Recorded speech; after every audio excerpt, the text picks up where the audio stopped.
औज़ु बिल्लाहि मिनश शैतानिर रजीम बिस्मिल्लाहिर्रहमानिर रहीम अल्लाहुम्मा अरिनल हक़्क़ हक़्क़न वरज़ुक़ना इत्तिबाअ व अरिनल बातिला बातिलन वरज़ुक़ना इज्तिनाबा। अस्सलामु अलैकुम व रहमतुल्लाहि व बरकातुहू। आज हम यूसुफ़ अलैहिस्सलाम के भाइयों का क़िस्सा जानेंगे। इब्राहीम अलैहिस्सलाम के बेटे इसहाक़ अलैहिस्सलाम के बेटे याक़ूब अलैहिस्सलाम के 12 बेटे थे। पहली बीवी से 10 बेटे थे और दूसरी बीवी से यूसुफ़ अलैहिस्सलाम और बिन्यामीन। याक़ूब अलैहिस्सलाम की तवज्जो यूसुफ़ अलैहिस्सलाम पर ज़्यादा थी, उनके किरदार और अच्छे अखलाक की वजह से, इसलिए भी कि उनकी वालदा फ़ौत हो चुकी थी। यूसुफ़ अलैहिस्सलाम के भाई उनसे और यूसुफ़ अलैहिस्सलाम के सगे भाई बिन्यामीन से जलते थे और सोचते थे कि याक़ूब अलैहिस्सलाम को उन दोनों से ही ज़्यादा मोहब्बत है, जबकि वो लोग तादाद में ज़्यादा थे, 10 भाई थे। उनके ज़मीर में कशमकश उठती है कि यूसुफ़ अलैहिस्सलाम को क़त्ल करे या कुएं में डाल दे। भाई का क़त्ल करने मलामत भी महसूस हो रही थी, लेकिन हसद का जज्बा इतना गालिब था कि इंसानियत को पीछे कर दिया। तो भाइयों ने सोचा कि यूसुफ़ अलैहिस्सलाम का क़त्ल कर देंगे या गायब कर देंगे ताकि यूसुफ़ अलैहिस्सलाम की गैर मौजूदगी में याक़ूब अलैहिस्सलाम की मोहब्बत हासिल करें। अपने बाप के सामने प्रिटेंड करेंगे कि हमने कुछ नहीं किया, हम इस काम को करने के बाद तौबा कर लेंगे और नेक बन जाएंगे। एक भाई ने मशवरा दिया कि उसे कत्ल मत करो और कुएं में डाल दो। भाइयों ने याक़ूब अलैहिस्सलाम से इजाज़त ली कि यूसुफ़ अलैहिस्सलाम को खेलने ले जाएंगे और उनकी हिफाजत का वादा किया। याक़ूब अलैहिस्सलाम गमगीन और डर में थे कि कहीं भेड़िया यूसुफ़ अलैहिस्सलाम को न खा ले। बेटों ने तसल्ली दी कि वो एक गिरोह है और यूसुफ़ को कुछ नहीं होने देंगे। वो यूसुफ़ अलैहिस्सलाम को ले गए और अंधेरे कुएं में डाल दिया। यूसुफ़ अलैहिस्सलाम को उस वक्त ही वही आई कि तुम भाइयों को इस हरकत के बारे में याद दिलाओगे जब वो इसे भूल चुके होंगे। ये खुफिया वही थी। यूसुफ़ अलैहिस्सलाम अभी नबुव्वत की उम्र तक नहीं पहुँचे थे। उनका दिल मुतमईन करने अल्लाह ने ऐसा किया। यूसुफ़ अलैहिस्सलाम अल्लाह के फ़ैसले पर राज़ी होते हैं।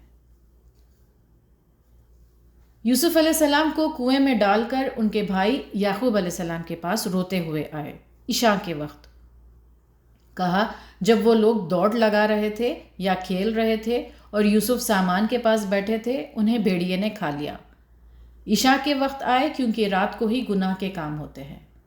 जताना चाहते थे कि दिन भर यूसुफ़ को ढूंढ कर आए। अंधेरे में अपने चेहरे के तासुरात छुपाना चाहते थे। कहा, हम सच्चे हैं। झूठ कहा कि ये देखो ख़मीस पर यूसुफ़ का खून। याक़ूब अलैहिस्सलाम जान गए थे कि वो सब झूठ बोल रहे हैं, क्योंकि सिर्फ ख़मीस पर खून लगा था, ख़मीस फटी नहीं थी। याक़ूब अलैहिस्सलाम ने कहा, सब्र ही अच्छा है।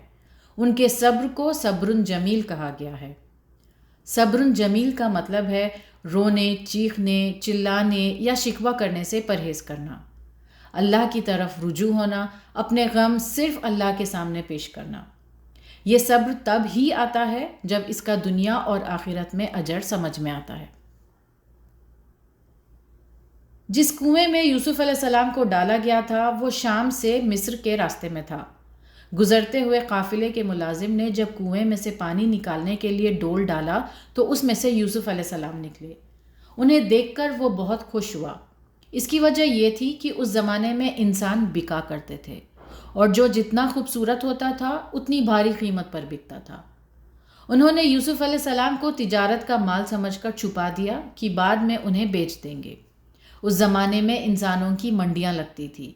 न उन लोगों ने यूसुफ़ अलैहिस्सलाम से कुछ पूछा, न यूसुफ़ अलैहिस्सलाम ने शोर मचाया। देखते हैं आज की स्टोरी से हम क्या असबाक हासिल कर सकते हैं। याक़ूब अलैहिस्सलाम के किरदार से जो लेसन्स हमने सीखे हैं वो हैं औलाद की गलतियों पर सब्र करना, मुसीबत आने पर सब्रुन जमील इख्तियार करना। किसी गलत काम को ये सोचकर नहीं करना चाहिए कि बाद में तौबा कर लेंगे। भाई बहन से हसद नहीं करना चाहिए। हसद एक ऐसा जज्बा है जो घर के अंदर के रिश्तों को तबाह कर सकता है। नुकसान हमेशा सिर्फ हसद करने वाले का ही होता है। इस स्टोरी के ज़रिए एक अहम मौजू सामने आता है, सिबलिंग राइवलरी या भाई बहन के दरमियान दुश्मनी या किसी किस्म के बुरे फीलिंग्स जैसे हसद।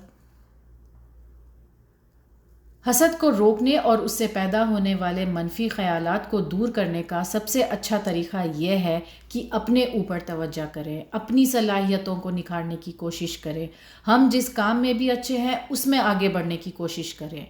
یہ بہتر ہے اس چیز سے کہ اپنے بھائی بہن سے ہم کمپیریزنز کرتے رہیں۔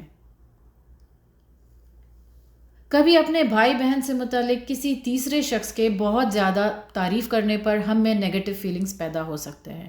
ہو سکتا ہے وہ ان کا نظریہ ہو، یا ہو سکتا ہے وہ حقیقت میں تعریف کے قابل ہو، لیکن دوسروں کے باتوں کی بیسس پر اپنے سبلنگز کے لیے ایل فیلنگز ڈیولپ کرنا درست نہیں ہے، کیونکہ ہمارے سبلنگ کو شاید اس بات کی خبر بھی نہ ہو۔ پیرنٹس کو بہت کیئرفل رہنا چاہیے اپنے بچوں کی تعریف کرتے وقت، ان سے محبت ظاہر کرتے وقت، جتنا ہو سکے انصاف کرنے کی کوشش کرنی چاہیے۔ رسول اللہ صلی اللہ علیہ وسلم نے کہا ہے کہ اگر کسی ایک اولاد کو تحفہ دو تو دوسروں کو بھی اس جیسا دو۔ اس سے حسد اور بغض کی وجہ سے بچوں میں گہرا نفسیاتی اثر پڑ سکتا ہے۔ اگر اللہ کسی ایک سبلنگ کو زیادہ خوبصورت بناتے ہیں یا زیادہ نعمتیں عطا کرتے ہیں تو اس بات کو ایکسیپٹ کرنا چاہیے اور اللہ کی رضا میں راضی ہونا چاہیے۔ اللہ تمام مسلمان بھائی بہن کو ایک دوسرے کے ساتھ محبت اور احترام سے رکھے۔ وآخر الدعوانا ان الحمد للہ رب العالمین۔ السلام علیکم ورحمۃ اللہ وبرکاتہ۔